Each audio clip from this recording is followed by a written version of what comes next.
short interview lang tayo para sa ating mga candidate. First natin, si candidate number 1, tara dito para meron naman tayo habang tabulate ng ating acting accountant, ang grading system natin. Okay, question lang naman natin is very lang naman. Hindi naman kasama sa crucial ng ating syempre ng ating criteria. Our candidate number 1 is Harriet. Ayan, sorry. Alexander Amar. Alexander Amar. Milahi. Bakit Amar? Teka saan ito? Sa Amar na ito. Ay, dyan lang. Bakit, madalas ka ba sumasali sa mga Santa Cruz? First time. Pero, mga bata ka pa, hindi mo ba naman sasali? Sa school pageant, ayan. Sa school pageant, ano yung difference ng naramdaman kayo from sa gala or kasi sa gala, isa lang ang gamit. Talagang attire. Sa school, di ba, is meron tayo tinatawag na national costume, may mga super sportswear, and then long gown. Ngayon, confident ka ba na nagbibigay mo yung 100% ngayong araw na ito?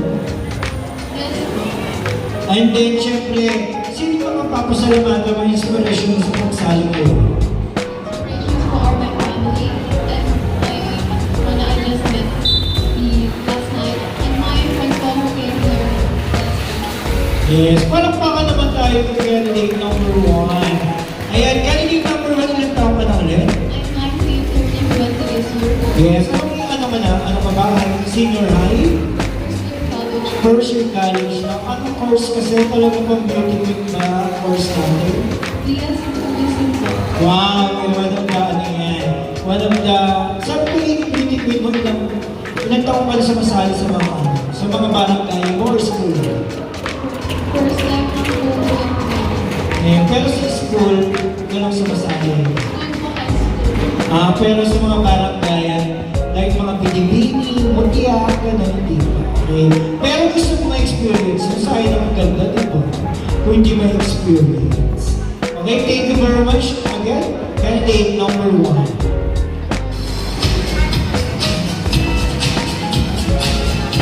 And how about candidate number 2? Hello, candidate number 2 is from Hazel May. Ayan. Miss Hazel May, madalas ka ba sinasali sa mga sakila? O Santa Cruz?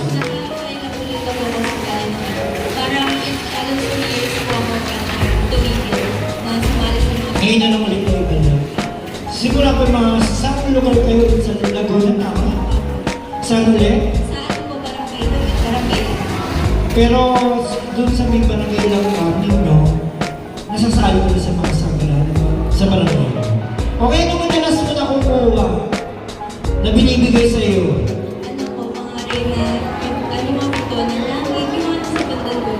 Okay. Pero pinangarap mo ba maging Reyna Elena?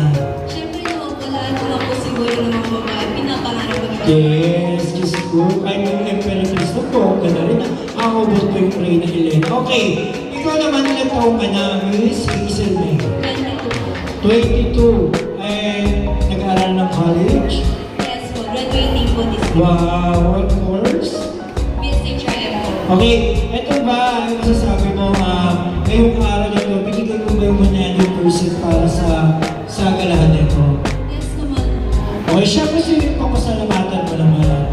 Siyempre, ang unang pasasalamatan ko, siyempre yung ating Panginoon, siyempre, bibigyan niya ako ng lakas ngayon. And siyempre yung handle namin, siya yung nag-ayos sa amin, ilang kami, pero grabe, talagang inalagaan niya kami.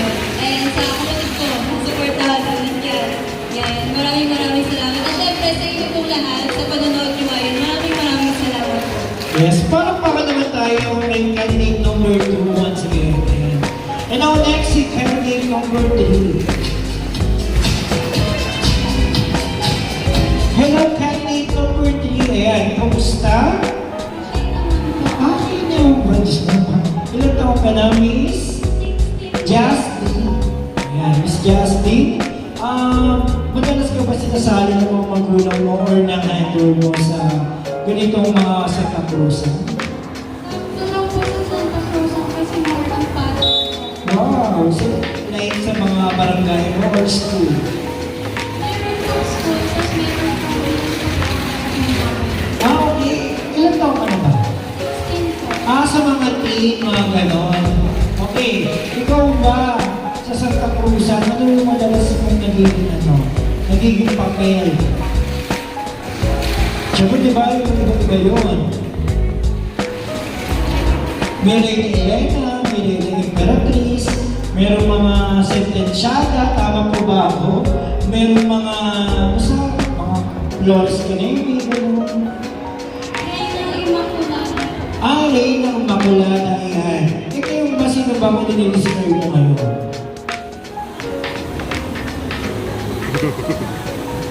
Reyna Santo Rosario. Meron yan, diba? Tama yung may hawak na Rosario. Ayan, Santo Rosario. Okay, huwag kang ma-tense. Hindi naman ito kasama sa grading system. Parang interview lang natin. And now, syempre, sumasali ka sa mga pageant. Okay. Eh di medyo, ano ka na sa mga ganitong pa-contest. Eh, ngayon, pinigay mo ba yung 100% mo para makuha mo yung titulo na Victory Mall Santa Cruz sa Galahan 2024. Yes naman po kasi may supportive parents po kapag Yes, palakpakan naman tayo kay candidate number 3. Ayan, ang pagiging mahiyain, iyan mo yan. I-level yung up mo pa, huwag kang mahiya sa mga interview, ha? Lagi din pag-iisipan natin kung ano yung mga sagot kasi bata ka pa, baka one day, ikaw naman maging Miss Universe Philippines, di ba? Palakpakan naman tayo dyan. And now, how about naman, thank you, and how about naman kay candidate number 4?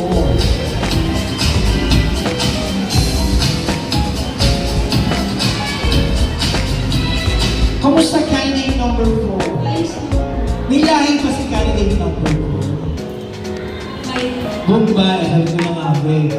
Ang pangalan mo si candidate number 4, Donna May Lagsit. Daddy mo is Indiano, tama? Lagsit ang apelido. Okay, tayo saan ka ulit? Bulong Abuyo, Laguna. Oh, si Miss Donna May ba ay madalas sumasali sa mga sagala? Ano yung purse mo na nahawak mo? Oh? Sa inyong barangay? Wow! Okay, ngayon ano na pipin mo na sumali ka hindi lang sa barangay, ngayon kasi kompetisyon. Yung sinalihan mo, ano na pipin natin? Anong pakiramdam?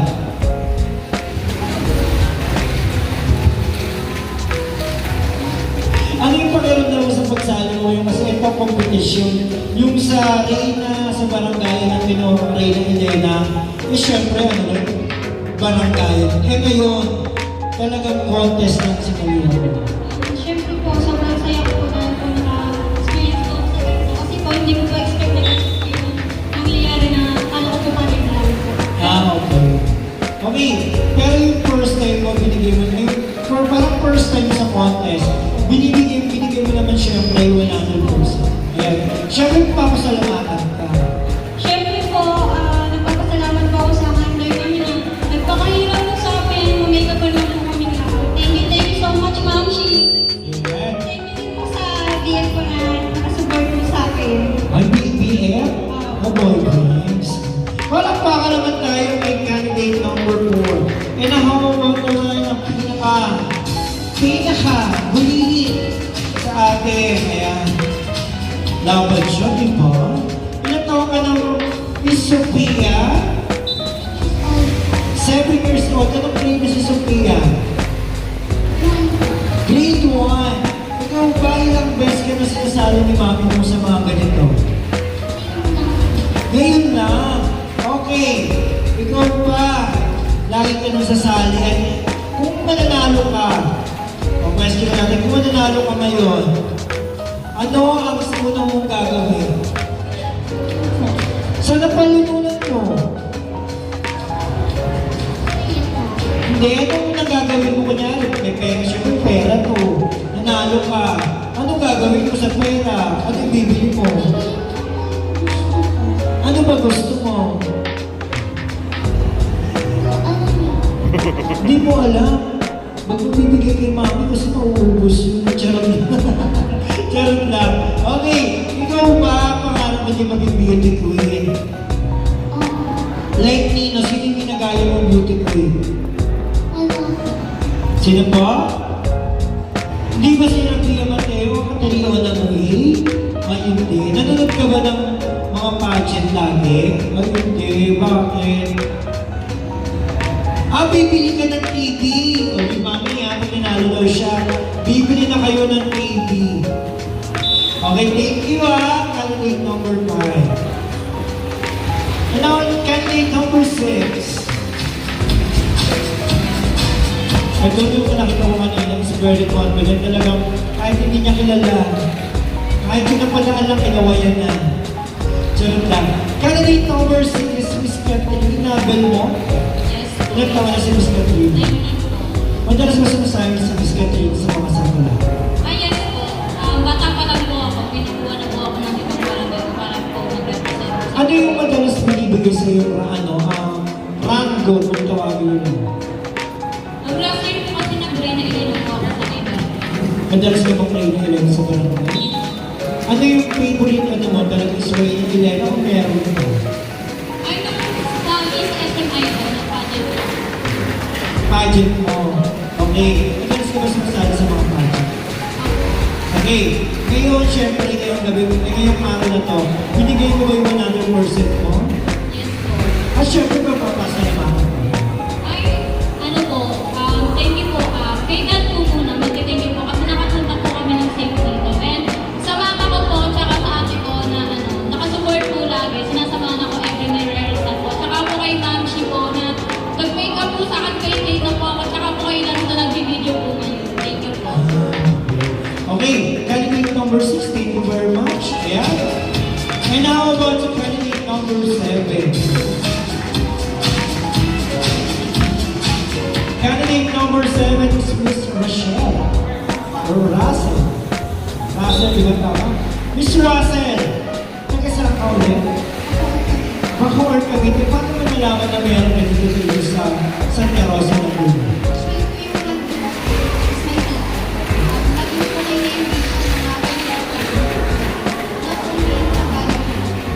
Na budget mo. Okay. Ikaw ba, sasaganahan mo na tayo?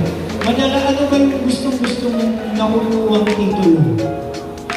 Of course, yung Reyna. Ayan. Siyempre, di ba, sa Reyna Elena, bukod pa sa, kayo ko na ba sumali sa galahan na kompetisyon? Yes. Ngayon lang, kasi pag sa barangay, tinukuha lang, ganun, tapos yung mga nagamit, yung mga nakasis, gano'n. Okay, Mr. Marcel, sino yung pwede mo na, sino yung papasalamatan mo ngayon? Number 1 po, wala akong pasasalamatan ang tanging namin. Siya po yung nagsisilbing kabayo sa gawin na at nakarating po kami dito ng state test. Pangalawa po, may handler, may tito po. Thank you so much po for everything na ginawa niyo para Yes, ayan. Gusto palakpakan naman natin si candidate number 7. Thank you, ayan. Sali naman sali. Ano about naman kay candidate number 2? Ilang taon ka na, Miss Sophia? Grade? 11. Anong year ka na? Anong grade ka na pala? 5 po. Grade 5. Okay. Ikaw ba madalas ka sumasali sa mga sigalo?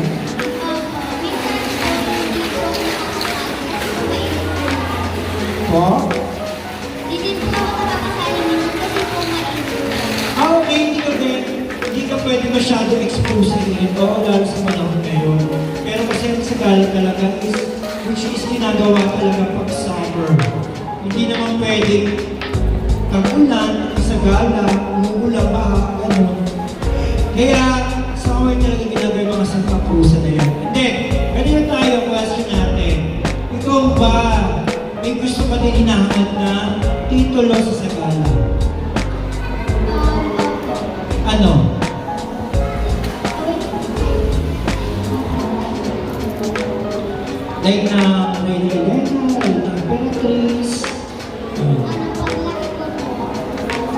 Anong gusto mong pinatuloy na tinatawag mo?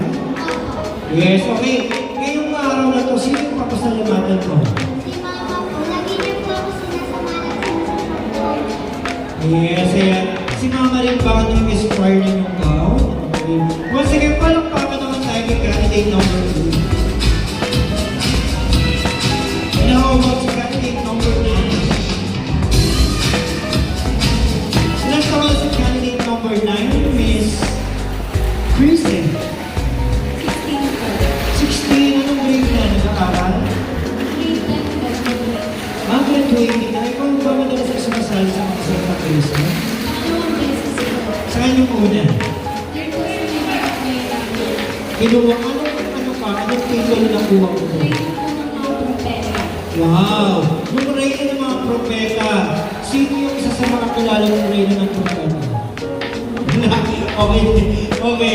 Sige, ganun na lang. Siyempre, may pinapangarap pa din titulo bukod sa reyna ng propeta. Sino, ano namang titulo? Reyna ng Elena. Reyna Elena, ayan.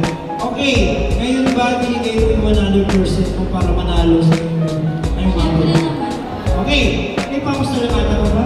Siyempre po, nagpapasalamat ako kay God kasi binigyan niya ako ng lakas para dito. At pangalawa, sa nanay ko na sobrang supportive. At siyempre kay Ma'am Sheila, walang sawang inaayusan kami, pinupush kami para maano yung confident namin. Sa mga mananood nito. Yes, walang pakalaman tayo dyan. Thank you, candidate number 9. And then, last but not the least, candidate number 10. Ayun, candidate number 10. Masyadong lumakas. Candidate number 10, kumusta? Okay, candidate number 3 is Miss Dessa. Ayan, ilang taon na si Miss Dessa? Ending. 19, madalas ko ba sumasali sa mga Santa Cruz? First time ko po talaga yun. First time. Ikaw ba, yung nakikita mo may mga nagsasagalan na itong mga kamag-anak mo, mga pinsan, o mga kakilala mo. Ngayon, na-feel mo na magsasanta Cruz. Tapos first time mo pa, contest pa. Ano yung na-feel mo? Masaya. Happy ako. O, edi susubukan mo na yung pambarangay, parang barangay na sa gala. Pwede na, lalaban na. Okay. Siyempre, masasalawatan ka ngayong araw na ito.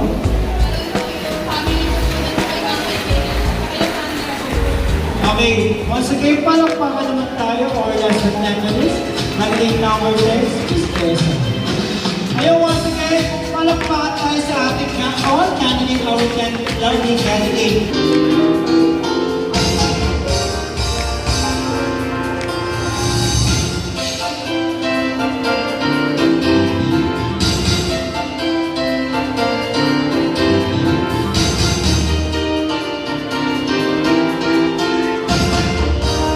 Okay, sa first category natin, which is our best sing attire or best sing costume for sa galing kaninang parading nyo. Ang nanalo o best sing costume sa gala or parade ay si candidate number.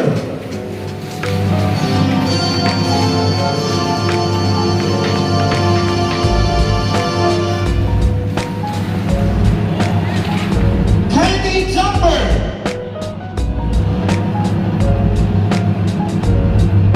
Candidate number 7. Mr. Sarah. Sige, palakpakan natin yung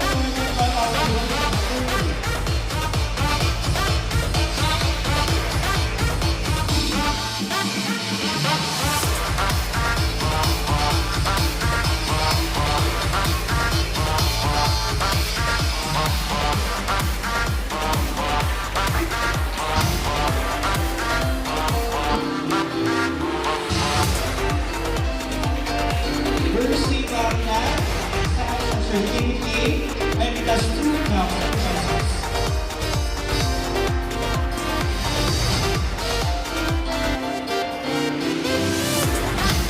Okay. Tawagin natin our fourth runner-up to receive plaque, sash, 1,000 pesos to be awarded by our judges natin ulit. Guarding an average score of 90.10%. Our fourth runner-up is you, candidate number.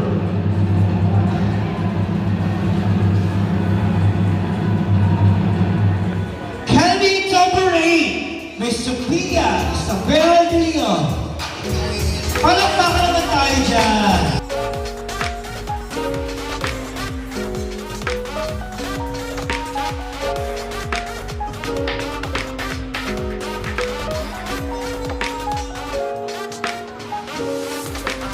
Our third runner-up to receive a sash, plan of certificate and cash of 1,000 pesos. Guarding an average score of 90.87% is you, candidate number Candidate number 10, Miss Des. Once again, candidate number 10, palakpakan naman tayo dyan. Our third runner-up.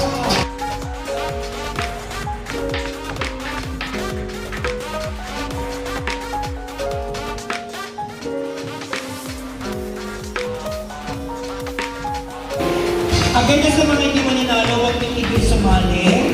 Be support lagi. At lagi din sasalang-alang na laban lang ng laban. Talagang may nanatalo at may nananalo. Okay, our second runner-up.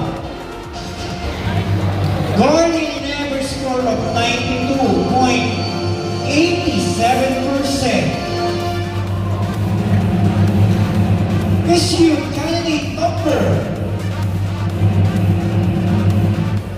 Candidate number 3, Justin Syra, or candidate number 3.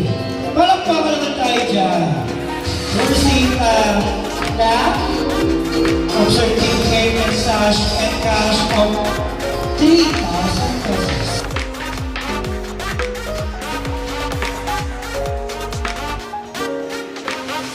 First runner-up. Receive once again a plaque, sash, and cash worth of 5,000 pesos.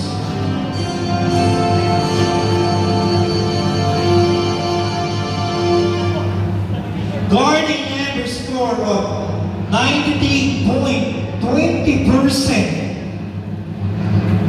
is you, candidate number.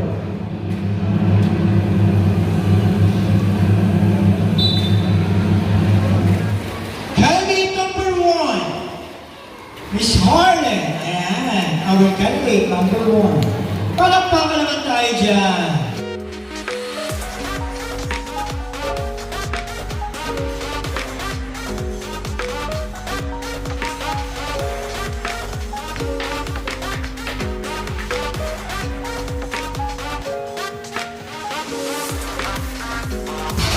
Jenny Hagen, ayan.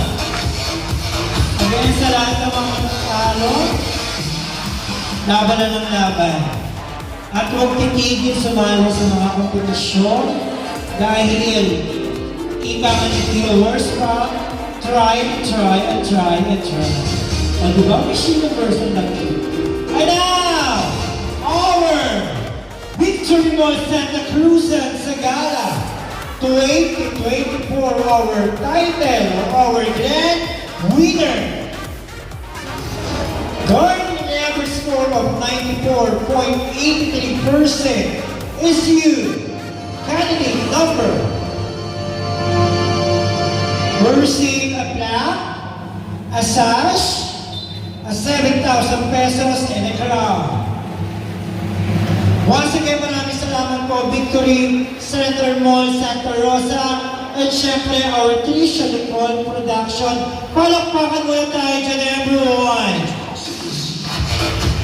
And now our grand winner, our title, is you, candidate number